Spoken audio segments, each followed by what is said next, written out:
of shoulders, but in the shape of what remains on the other side. The question sat there like a bruise. He could not answer it now, and the inability to answer it made the evening's quiet success feel less like healing and more like a temporary rearrangement. Somewhere beyond the fog, a bell struck the hour, and for a moment, all the town's noises paused as if listening. Jonah listened too and felt the weight of the hour fall like a net over him. A man said his name in passing the next day and offered him a small, easy nod.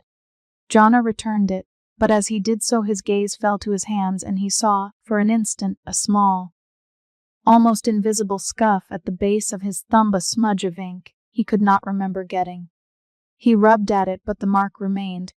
It was small, and it could mean nothing at all. But when you worked with fine things, memory and regret, a small mark on the hand could feel, in the hush of the quay, like the beginning of a different kind of ledger. He put the thought away like a folded note and walked on, feeling the town around him and the slight hollow in his chest that would not be filled by praise. He did not yet know that the missing ink would be only a preface to a larger unseating. The success with the bellows would be recited at dinner tables and counted as a thing Jonah had done for the town. Old Tilda would keep her cautions, and Mara would continue to bring bread and blunt questions. But tonight, as the lamps blinked in the fog and a gull spoke once and then was silent, Jonah closed his eyes and felt the small, persistent ache of responsibility. He had made a choice. The town had benefited, and yet he could not, in the quiet, be entirely unmoved by the sense that a thread had been loosened, and that somewhere along the quay the shape of what people kept, what the town itself kept, had subtly shifted. He slept with that half-formed thought like a pebble in his pocket, certain only that the tide would bring more to shore, and that some of it would not wash away clean. The ledger lay on the table between Jonah and the lamp like an accusation. The light made a small pool on the worn paper. Outside the panes the fog lay like a second sea, a pale, indifferent thing that could both cover and reveal. Jonah had arranged his trades in that book with as much care as he tucked the lids on his jars. Each entry was a small ritual, a name, a strip of description, the evening agreed upon, the countervail of light or coin, or a promise to forget. The book was less a business tool than a map of obligations, of what he had loosened and where the pieces had gone. To him it had always felt like a ledger of trust as much as of work. When he turned the page that morning he expected, as he always did, to see neat columns and his careful hand. What he saw instead was a white, almost gaping space, an absence where a line should have been. He sat very still. For a long time nothing else happened. The kettle clicked the mantle as it cooled. A gull called near the harbor and the sound rode in the fog like a distant bell. He checked his hands as if the omission might be smeared there and find its way back onto the paper. His fingers were clean, the nails rimmed with dry ink where he had corrected himself the night before. He leafed back and forward, searching for stray marks, for a displaced notation. The blank did not belong to some careless page turn. The place had been claimed by a tidy outline, and where a particular entry should have named Mrs. Gascoigne and a Tuesday trade at dusk, a trade that had, Jonah remembered, involved a thick, lodged sorrow about a son's promise not kept. There was nothing. It is strange, he thought, how quickly small things become unbearable. A missing stitch in a warm coat, a spoon that disappears from a drawer. The ledger had been made as much to hold him upright as to hold the names and acts of others. To underestimate it was to underestimate the town itself. People came to him because the work required care and a record. They came because he could remember what they sometimes could not admit. That a line had been taken from his map felt like a theft of orientation, and in the fogless clarity of his quiet kitchen, that theft made the room suddenly strange. He pushed his chair back slowly and walked the short distance to old Tilda's. The walk was a slender proof of his unwillingness to panic publicly. He wanted someone else to register the absence as a thing that could be discussed, named, not merely felt. Tilda's door was framed in jars and small tied bundles. The bell above it gave, as always, the sound of a thumb on a coin discreet, deliberate. "You look as if someone has taken the top off your head," she said without looking up when he came in. She kept, as she always did, a small pot of tea brewing though it was still early. The shop smelled of dried lavender, tin and old paper, the smell that had been Jonah's introduction to an ethics he had not known how to name. "It's the ledger," he said. "A line's missing." She made a sound that might have been a laugh or the groan of an old hinge. "Missing ink can mean a dozen things. Tell me which line." He named it. He could feel the sentences like small stones moving in his mouth. "Mrs. Gascoigne. Tuesday dusk. I did that trade 3 months ago," he said. "I remember the shape of that regret."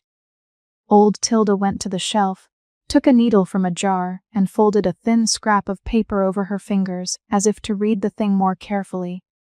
"You remember fine," she said at last. "That's not the trouble.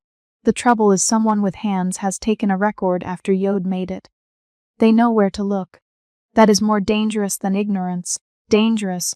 The word seemed pat, almost too practical to fit the slow, spreading dread under Jonah's ribs. He had always feared only one thing, most days failing in a small, local way to those who relied on him, and here was a breach that suggested someone else could choose what it was permissible to forget.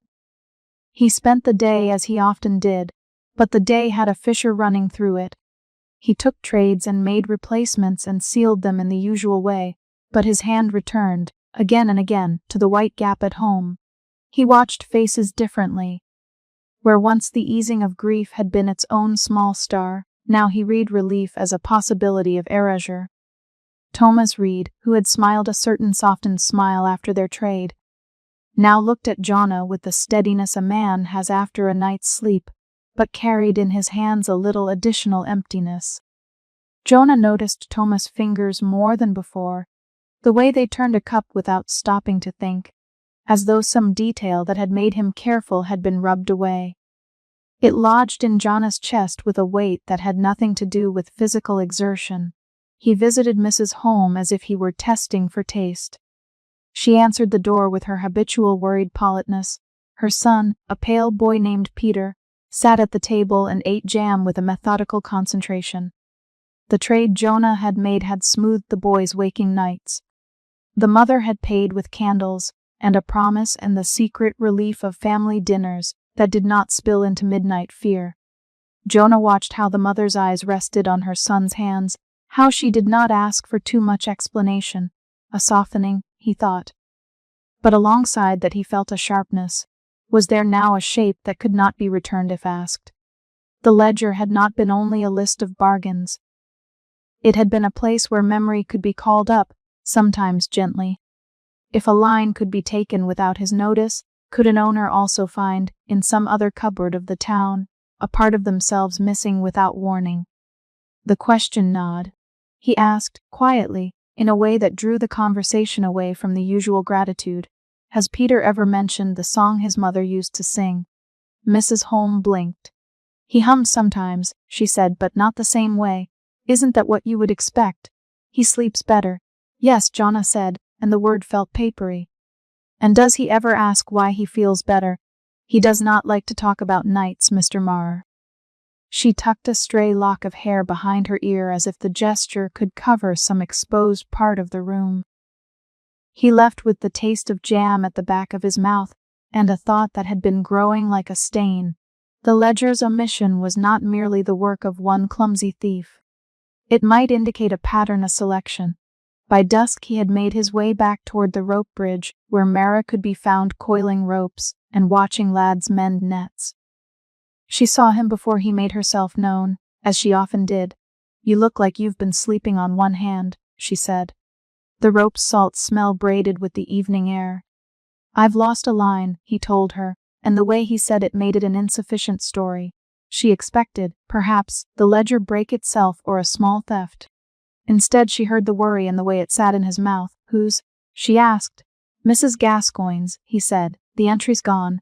Clean gone, the ink, the date, everything. It's as if the trade never happened." Mara's face shifted in a way that was almost like a light aligning. "Who would want that one?" she asked. "It wasn't petty," Jonah said. "It was old. It had shape. Her jaw softened in a way that was more like concern than anything else.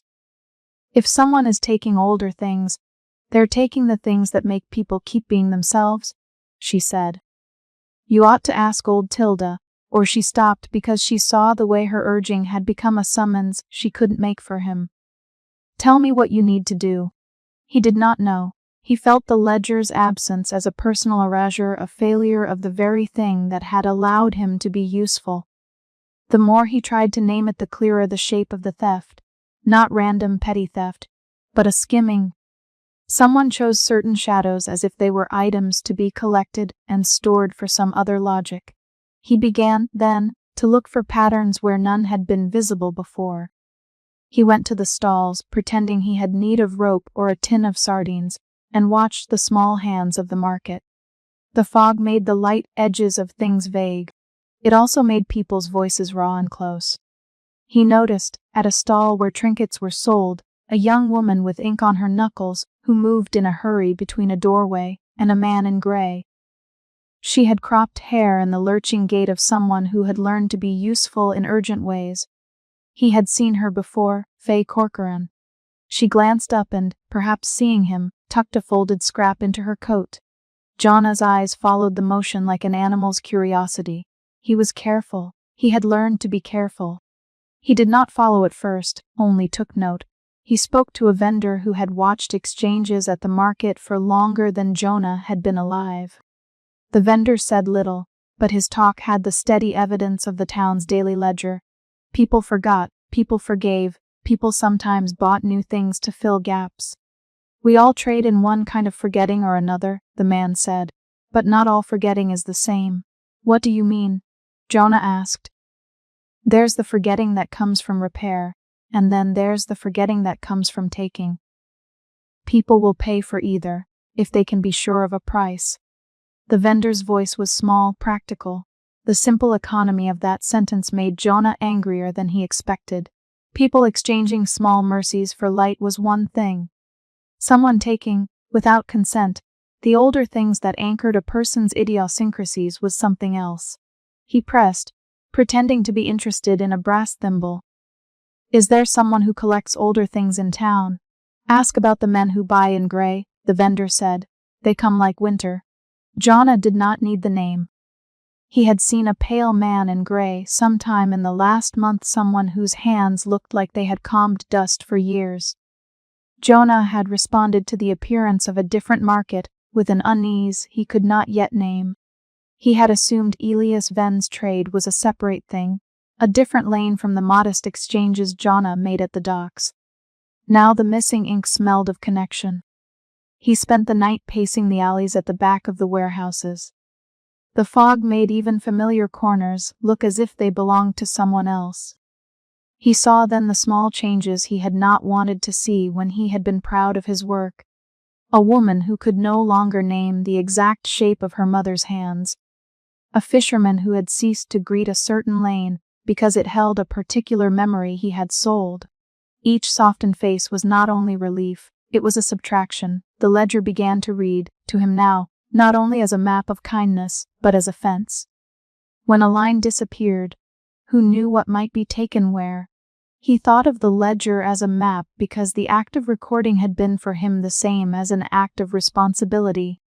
You wrote the trade down, you made sure both parties understood, you left a trace. The trace, to him, meant the possibility of return, that some morning someone could ask and insist on what happened. That possibility was what the missing line had erased. It was as if someone had taken not only the memory, but also the permission to talk about it. In the deep hours, when the town's clocks murmured and the harbor ships settled, Jonah found himself folding and unfolding a scrap of paper he had not meant to keep. It was from a vendor who had given him a little piece of gossip. The apprentices of men in gray sometimes kept scrap ledgers to show each other, perhaps out of pride, perhaps out of something that wanted to be known. The scrap was rough and contained only a few words, Gascoigne 2's dusk taken. It was an exactness that matched the severity of his missing line, and not the sloppy curiosity of rumor. The handwriting was not his. It was careful, as if written by someone who had learned to make lists the way mercers make goods. At that thought his skin prickled. Someone with access to other ledgers, others' lists, others' maps had reason to record the removal of certain shadows. Jonah thought then of Elias, and of the gray hands that sifted. The thought had the shape of an accusation and the weight of a duty. If Elias had been collecting, what use did he have for those older shadows? Preservation, he thought by default, but why preserve in secret? Jonah could imagine many reasons, none of them gentle. He sat until the lamp died out. He returned the scrap to his pocket, and in the first honest moment of his fear, decided two things. He would not carry the worry like a private illness any longer. And he would follow the thread wherever it led, even if the thread took him into rooms where people catalogued sorrow like buttoned coins. He felt, for the first time in a long time, the old, small courage that had once sent him into people's houses to find what they were too tired to say. He did not yet know how he would begin. He had the scrap and the vendor's words, and the quiet image of a hand wiping ink from a page. He had Mara's rope coiled on the wharf and old Tilda's needle, and an admonition to keep the trade honest. He had also, now, the sense that his ledger had been marked like a place on a map, where someone else had decided to bury something. It was a small thing to feel himself wrong-footed. The fog pressed against the panes of his room like a soft palm. He closed the ledger with a deliberate motion and set it beneath a piece of cloth that smelled faintly of lavender. He put the scrap beside it and, for the first time since he had learned to trade shadows, he thought with a forward, determined clarity. If someone was taking the older shadows, he would find out why, and he would, if he could, stop them. Outside, the town kept on with its commerce. A bell, the slap of a cart, a child calling after a dog. The fog did not lift. Jonah sat with the lamp's last smoke curling and felt, in the hollow that had been carved into the page, a call to action that made his chest tighten. He had always preferred small, private economies. The ledger's missing ink forced him toward the small public business of accusation, and he resented how quickly the resentment took the character of moral work. He put on his coat. As he closed the door behind him, the street smelled of salt and ink and wet stone. On the rope bridge, Mara moved along the planks, her steps precise. Jonah called her name and she paused, the rope quiet in her hands. He could have told her everything then, could have made her part of the plan. Instead he simply said, "Someone's been taking things from the ledger." She leaned on the rope and looked out over the water, as if the surface might answer. "Who?" she asked. "Men in gray," he said, "or someone like them." She did not say Elias' name. She didn't need to. Her silence was a kind of tally in itself. "Then we follow the gray," she said. Not all at once, one step, one small watch. Jonah believed her. He believed her because it's the sort of reasonable answer that took into account the practicalities he avoided thinking about. He had until then moved under the assumption that small acts of relief required only patient hands and moral modesty. Now the ledger had been ripped, and he must become someone who kept watch. He felt the ledger's weight in his pocket, as if the missing line had become a stone. The harbor blew cold, and the gulls called with a flat, repeating note. He walked back toward the market with Mara at his side like a measured silence.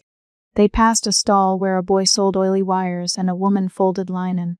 The town went on trading, fish, rope bread. Jonah kept thinking of ink and hands that lifted it away. He could feel the outline of a plan like a shadow itself, only just beginning. Find who had access to ledgers, see where they kept what they removed, understand their sorting. He would need help. He would need to risk his own place in this economy that he had built on quiet trust. Above all, he could not let the ledger remain a place someone else could write upon without his knowledge. The fog pressed in from the docks and the town's lights looked up like a soft constellation. Jonah's breath made little clouds that dissolved into the damp night. As they turned a corner, the market's lamp caught a flash of pale gray moving behind a curtained doorway. Jonah's hand moved before his thought. He looked at Mara and she nodded once, the way one nods to a plan that will be unfolded slowly without speech. He had the scrap in his pocket, the vendor's words in his ears, and the white hole at the center of his map. He thought, with the narrow clarity of a person who has woken to an urgent responsibility, that there are some small crimes one cannot permit even for the sake of convenience. The ledger, he realized, had been more than record, it was the town's promise.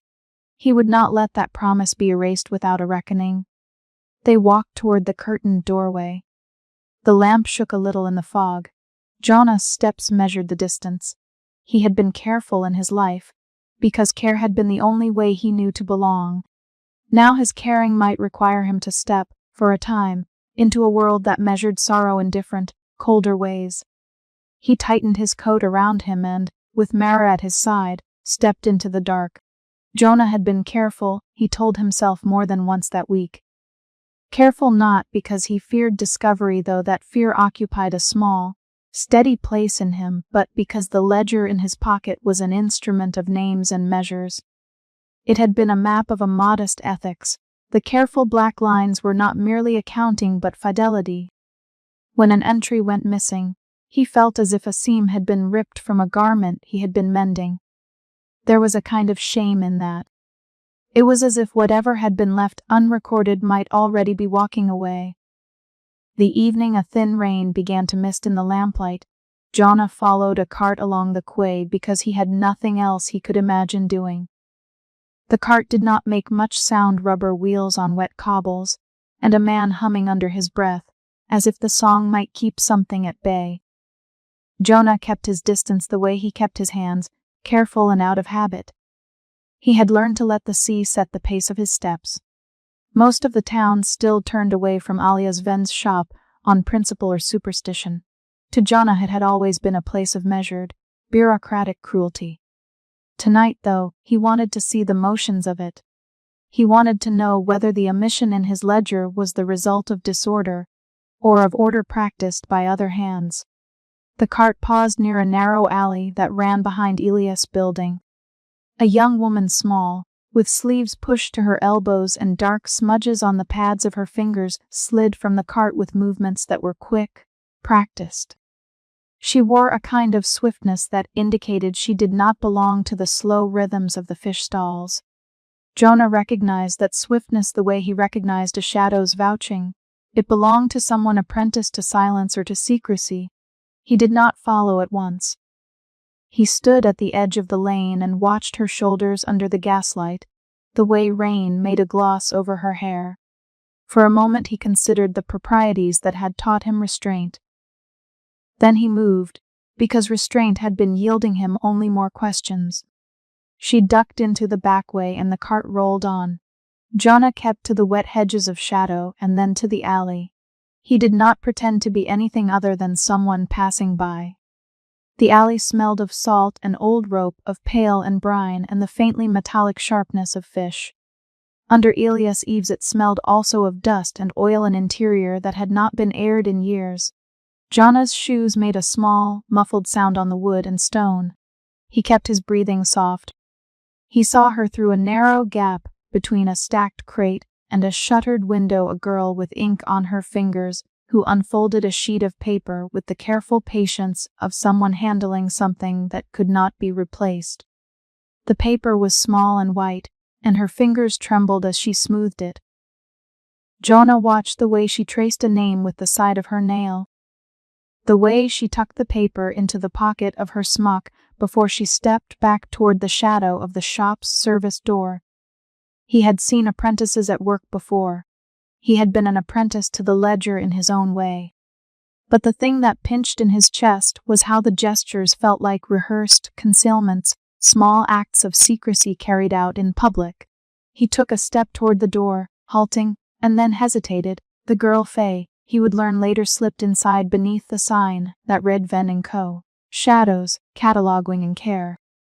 A little bell tinkled, and Jonah heard the muffled sound of voices through the door, a cadence careful and thin, as if the men who used it were trying to speak grief into rows and lines. He waited. A shard of plainness struck him then. He had sat watching the same doorway for longer than he could say. Watching had become, for Jonah, a way of staying useful. In the quiet, His own smallness felt like an accusation. He had arranged countless trades for other people and walked away with their eased faces as proof that he belonged. Now he was learning that belonging might not be proof at all, but an account to be balanced without his knowledge. He moved on, following the cart's slow trail toward the market. The market at that hour hummed with a tired civility, a vendor banging the end off a fish bone, a woman arguing about a weight of potatoes, a boy trying to sell a packet of cardamom to a man who did not answer. Jonah let his hands fold into his coat pockets and walked with the sort of unobtrusive attention that had been useful to him when matching shadows to needs. He was looking for nothing particular and everything at once: a scrap of paper, a face that might tell him a story, a ledger note left like refuse. He found it under a crate where a woman had been disposing of wet newspaper. It was a small piece of paper folded many times over, damp at the edges and faint with the smell of ink. Jonah's fingers were quick in the way someone who has always kept small things tidy becomes quick. He smoothed it open under the dim market lamp as if it were a map. A neat hand had written dates and names, each line a precise, almost clinical notation. Some entries had abbreviations, one letter to mean loss, another to mean softened. At the bottom of the scrap there was a column with terse notes: anchor missing, identity fragile, transferred to vault. Jonah's thumb brushed the words identity fragile as if they might smudge. He felt his face grow very small. The room inside his chest rearranged itself. There were things in his ledger that he had always thought of as burdens softened: a mother's unsaid reproach, a sailor's late-night terror at the thought of being small and helpless. He had always known, in the abstract way trade gives you knowledge, that what left a person's feet did not vanish from the world. But here, in that damp scrap, the language had a different tone, not easing but filing, not resolution but storage. The word vault made his mind go to places of cellar and lock and to the notion of a darkness kept for study rather than returned. He had no business holding the piece of paper, yet he folded it away and tucked it into his notebook with a fidelity he did not wholly understand. There were practical things a man does when something in his life rearranges its furniture. Jonah walked home by a longer route. It was the kind of route that passed sometimes by old Tilda's stall, by a doorway where a woman hummed to herself as she wound rope, by the rope bridge where Mara kept a watchful eye on goods coming in and out. When he turned the corner toward the narrow lane that led to his room above the Coopers, he saw two men under the shop's archway talking in the way men talk when what they are discussing is not for ordinary ears. One of them was Gideon the clerk, with hands that always smelled faintly of pine and ledger dust. There was a neatness to him that made Jonah think of the way a book sits on a table, aligned and certain. The other was Elias, his face asher in the light that leaped from the street lamp. The way they moved their hands made a pattern Jonah felt he knew. Small gestures, pauses filled with calculation. Jonah felt an urge he could not name. He wanted to listen. He stepped closer and kept to the shadow. The men spoke in soft vowels that made their words sound like things being rapped. Jonah could catch only fragments. Archive older runs. Gideon's voice was small. We cannot have them loose in the town. It will undo people's work. Elias said something that made Jonah's chest thump in a way that matched the small, swift drum of panic. Order, Gideon, ordered remembrance. If we keep these things, we can preserve patterns. The last word came out as if Elias believed it would steady him. Jonah had matched a pattern before, the pattern of a regret, and the face that hid it. He knew the edges of a sorrow almost as he knew the edges of a jar lid. But the notion of preservation as practice unsettled him. He had always imagined himself making a small room in somebody's life where a pain could be eased for a time, not shelving it to be consulted like a census.